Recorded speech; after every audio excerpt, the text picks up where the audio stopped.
Hi, everyone. I'm Kelly O'Horo, and this is Adaptable Behavior Explained. Merry Christmas and happy holidays, everybody. Thank you so much for being here. I'm so glad you're here. Today, we're going to talk about gratitude, not just as a feeling, but as a practice. And it changes our brain, our body, and even the energy that we share with others.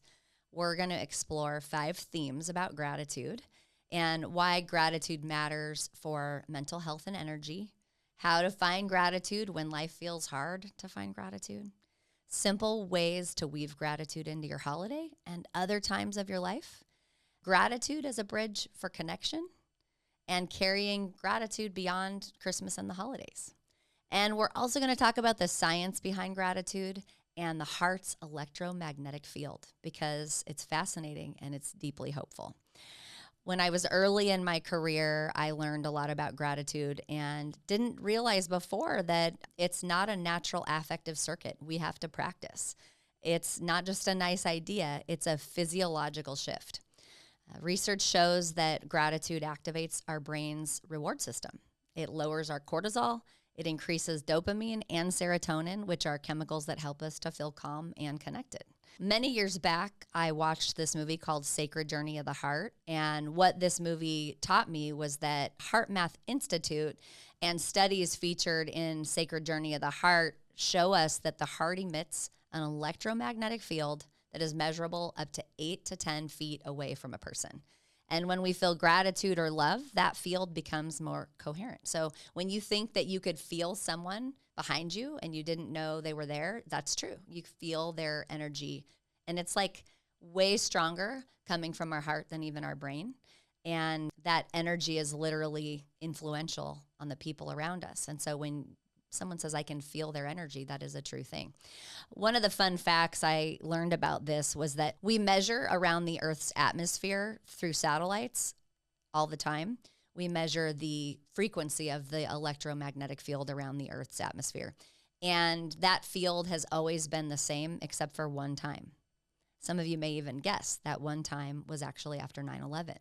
And everybody around the world felt such similar emotional feelings at that time that the electromagnetic field around the Earth, that frequency changed right after 9/11 happened. And so all of us feeling one another at the same time actually changed the whole frequency. And that's not just theory, that was science. It was measurable. So fascinating science around our heart energy and gratitude. So I want you to think about walking into a room where someone feels calm and joyful, and you sense that before they even speak. That's the heart's energy at work.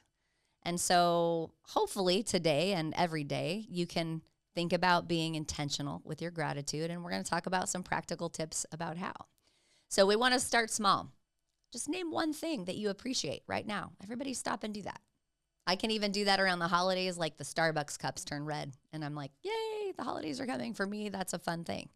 But you can use sensory for gratitude. So notice the warmth of your coffee or the sound of laughter somewhere or the glow of lights in the room that you're in. And just sit with that for a moment. And then say it out loud. I'm grateful for this moment.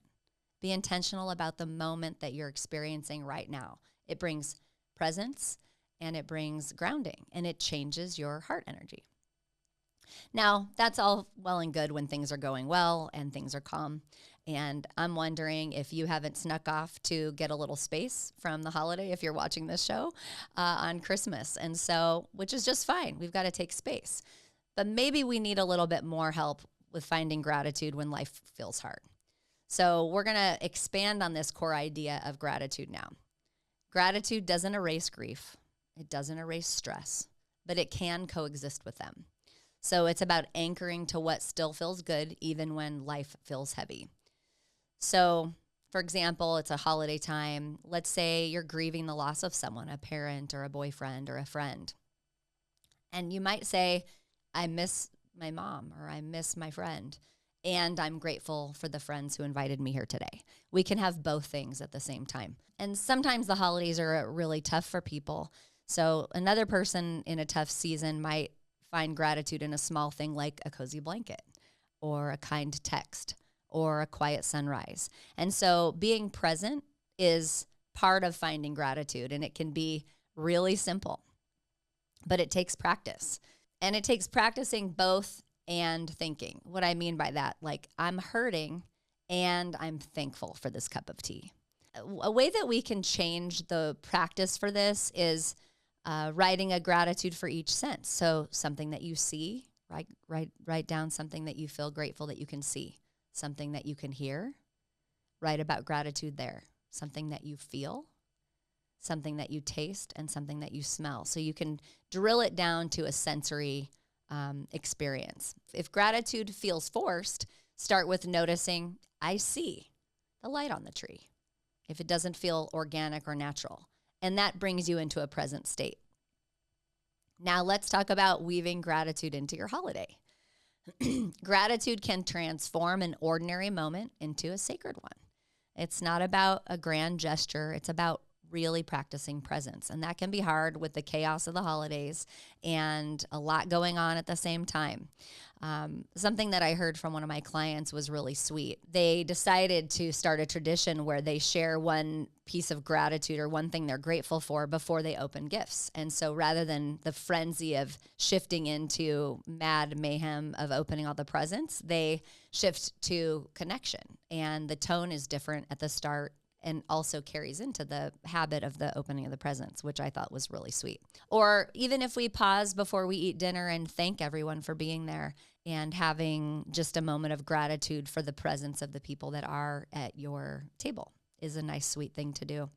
Prayer is also nice if people do that, but you don't have to be prayerful to have connection that is intentional. One year, my friend got me a gratitude jar. And so the idea was that every day you write something down on a piece of paper that you feel grateful for and you put it in the jar. And then at the end of the year, you read them all aloud. Or even if you're having a hard time, pull out the gratitude jar and read through some of the things that you wrote down during a difficult time. But sharing the things with others that you feel thankful for or gratitude for helps to spread that joy and spread that sense of that heart energy. And so that's another thing that you can do. We can do it in small moments, just like saying at the end of your day, just name one thing that you appreciated about the day. When my kids were growing up, we would sit around the table and we would do, so that everyone had a little bit of conversation, we would have something called high-low. And I think I saw it on the movie Sleepless in Seattle. Maybe it was one of those Meg Ryan movies. I can't remember exactly which movie it was, but we started a high-low at our kitchen table, and every day we could go around the circle and everyone would get a chance to talk about the high for the day and the thing that was good, as well as a point that was hard or painful. And that way there was a sharing that was balanced at our kitchen table every night. Maybe you just snap a picture of something meaningful for memory and not for social media, and you just have that for yourself to appreciate. So gratitude can come in big and small ways. It doesn't have to be giant sweeping actions. But it's also a beautiful bridge for connection, and that might be even a little more poignant during this holiday season. Gratitude softens tension. It builds trust. And when we express appreciation, we remind others that they matter and that they're seen, and our heart energy amplifies with that message. And so if I say to let's say I say to my mom or my sister, thank you so much for shopping for the holiday and preparing all this food. And I don't say it in public in front of everybody, but I just say it to her. It gives her a boost of being seen and feeling cared for, and for recognizing that her efforts are appreciated. And I think there's a lot of benefit to that. And the science of connection says so. When you feel gratitude, your heart's electromagnetic field becomes more organized. And so that coherence can influence others, again, up to 8 to 10 feet away, which creates a ripple effect of calm and connection. And that's super beautiful to be able to do that with such a small moment and share something that you appreciate about someone. It doesn't necessarily erase a disagreement or tension, but it can rebuild some warmth in the moment. And I think that on holidays, when we bring lots of dynamics together and lots of different people with lots of histories and oftentimes unfinished business and family conflict, this gives us a chance to have something at the anchor of that and helps us to show up in a way that's intentional, that isn't about unfinished business, but more about being present and right now.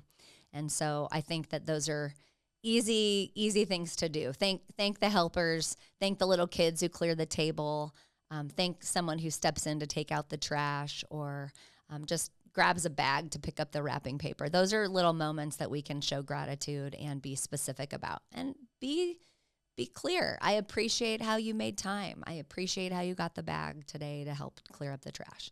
And I think those expressions of appreciation can be really meaningful and connection building. But let's talk about carrying gratitude beyond Christmas. For a lot of us, it's easier to have that because we're in connection and we're enjoying yummy foods and beautiful lighting, and the surroundings can be lovely. And it's easier to find gratitude in those moments oftentimes. But it's a year-round practice that builds resilience and strengthens relationships in general. And so I would say if you don't have a formal gratitude practice, that it's a good thing to develop. It would be a great goal to set. So let me give you an example. I have a client that keeps a gratitude journal. And in 30 days, they look back and they read what they wrote each day. And they can be really short. Like, I see beauty in places I used to overlook, and recognizing how much more present someone can be. Another person starts a weekly gratitude text thread with friends, and it becomes their favorite ritual. And so again, maybe your family chat starts something like that, or maybe your group chat, you take the reins and start that. Another tradition you could start is just starting each day with just 3 gratitudes, and pair gratitude with movement. Like, name one thing you appreciate during a walk or during a stretch. Maybe make gratitude a family habit. Share one highlight at dinner, like I talked about with highs and lows.